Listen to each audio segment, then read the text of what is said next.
పై మనం కాంగ్రెస్ నేత దగ్గరికి ముందు వెళ్దాం. మహమ్మద్ జావేద్ గారు మనకి ఖమ్మం నుంచి కాంగ్రెస్ పార్టీ మైనార్టీ నాయకులు ఉన్నారు. ఎస్ జావేద్ గారు, ప్రధానంగా చూసుకుంటే ఇక్కడ కామెంట్స్ అంటే సాక్షాత్తు ప్రజల పాలనగా ప్రజల ప్రభుత్వంగా చెప్పుకున్నటువంటి కాంగ్రెస్ పార్టీ ముఖ్యమంత్రి రేవంత్ రెడ్డి గారిని చెప్పి చూపించి మాట్లాడడం అనేది ఏ విధంగా చూస్తారు మీ పార్టీ నుంచి? అంటే పూర్తి స్థాయిలో గతంలో కేసీఆర్ కూడా విమర్శించినటువంటి పరిస్థితి, తర్వాత ముఖ్యమంత్రి అయినటువంటి పరిస్థితి, ఖచ్చితంగా హోదా పెరిగిన తర్వాత రాష్ట్ర ముఖ్యమంత్రిగా ఉన్న తర్వాత ఇవ్వాల్సినటువంటి గౌరవం ఇవ్వాలని చెప్తున్నటువంటి పరిస్థితి. సో ఇక్కడ పూర్తి స్థాయిలో ఆయన చెప్పు చూపించి చెప్పడానికి లైవ్లో కూడా చెప్పకున్నటువంటి చెప్పలేనటువంటి పదాలు ఉపయోగించారు. సో దాన్ని ఏ విధంగా చూస్తుంది మీ పార్టీ?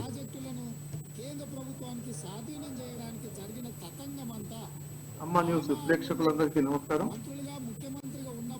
ఏదైతే కాంగ్రెస్ పార్టీ తెలంగాణ రాష్ట్రం ఇచ్చింది, తెలంగాణ రాష్ట్రం ఇచ్చిన కాంగ్రెస్ పార్టీని కాదని ఆ రోజు ఉద్యమ నేతగా కేసీఆర్ ని ఆహ్వానించడం జరిగింది తెలంగాణ ప్రజలు.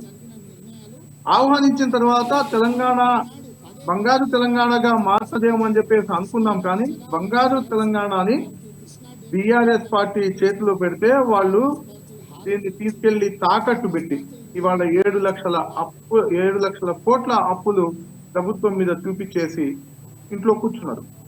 అంటే దీంట్లో చిన్న విషయం గమనించాల్సింది ఏంటంటే, తెలంగాణ రాష్ట్రంలో టీఆర్ఎస్ పార్టీగా ఆనాడు ప్రభుత్వంలోకి వచ్చినటువంటి పార్టీ అధినేత స్వయంగా కేసీఆరే నోటికి వచ్చినట్టు మాట్లాడటం, ఆనాడు ఉన్నటువంటి మా సీనియర్ నాయకులు ఎవరైతే ఉన్నారో వాళ్ళని సన్యాసి అని అంటే చెప్పలేని మాటలు మొత్తం మాట్లాడటము, ఆ పార్టీకి వాళ్ళకు ఆ పార్టీ కార్యకర్తలైనా ఆ పార్టీ నాయకులైనా కానీ ఆ అధినేతతోనే వాళ్ళందరూ ఉంటారు కాబట్టి ఖచ్చితంగా వాళ్ళందరికీ కూడా అదే వాళ్ళకు అలవడింది. కాబట్టి వాళ్ళు అట్లా మాట్లాడుతూ ఉంటారు. దయచేసి ఇక్కడ ఏంటంటే, ప్రజాస్వామ్యంలో 10 సంవత్సరాల పాటు తెలంగాణ రాష్ట్రం ఇచ్చినటువంటి, ఈ దేశానికి స్వాతంత్రం తెచ్చిన పార్టీగా కాంగ్రెస్ పార్టీ, తెలంగాణ రాష్ట్రం ఇచ్చిన పార్టీగా కాంగ్రెస్ పార్టీ ఉండి కూడా ఎక్కడ ఫ్రస్ట్రేషన్ గురి కాకుండా 10 సంవత్సరాల పాటు తెలంగాణ ప్రజల కోసం, వాళ్ళ అవసరాల కోసం పాటుపడి వాళ్ళ కోసం, వాళ్ళ హక్కుల కోసం, వీళ్ళు ఇచ్చినటువంటి హామీల కోసం మేము మాట్లాడి కొట్లాడాం ఈ 10 సంవత్సరాలు. ఇప్పుడు ప్రభుత్వం వచ్చింది, ముందే చెప్పాం, ప్రభుత్వం వచ్చిన తర్వాత 100 రోజుల్లో మేము చెప్పినటువంటి 6 గ్యారంటీలు అమలు చేస్తామని చెప్పేసి మా సీఎం రేవంత్ రెడ్డి గారు చెప్పడం జరిగింది. డిప్యూటీ సీఎం భట్టి విక్రమార్క గారు చెప్పడం జరిగింది. వచ్చిన 2వ రోజే 2 హామీలు ఇవ్వడం కూడా జరిగింది.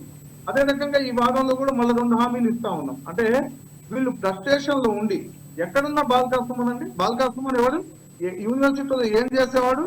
ఇవాళ బాల్కా సుమన్ చెప్పు పట్టుకోవడం కాదు, బాల్కా సుమన్ 2014లో ఏంటి, 2024కి వచ్చేసరికి ఏంటి, 10 సంవత్సరాల కాలంలో బాల్కా సుమన్కి ఈ స్టేచర్ ఏ రకంగా వచ్చింది? ఆయన రాజకీయంగా ఎదిగిందా, ఆర్థికంగా ఎదిగిందా?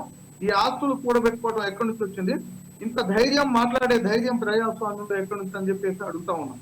ఇదొకటే కాదు, కేటీఆర్ గారు మాట్లాడతాడు, ఆయన ఎక్కడో అమెరికాలో ఉద్యోగం చేసుకుంటూ వాళ్ళ నాయన పేరు చెప్పుకొని ఇక్కడ మంత్రిగా చెలామణి అయ్యి మొత్తం లూటీ చేసి తెలంగాణ ప్రభుత్వ సొమ్మునంతా లూటీ చేసినటువంటి ఫ్యామిలీ నుంచి వచ్చినటువంటి కేటీఆర్ వాళ్ళు మాట్లాడతాడు, ఏదో కనకం సింహాసన అని చెప్పేసి మాట్లాడుతూ ఉన్నాడు. ఈ పదాలు చెప్పుకోవడం కూడా సరైనది కాదు.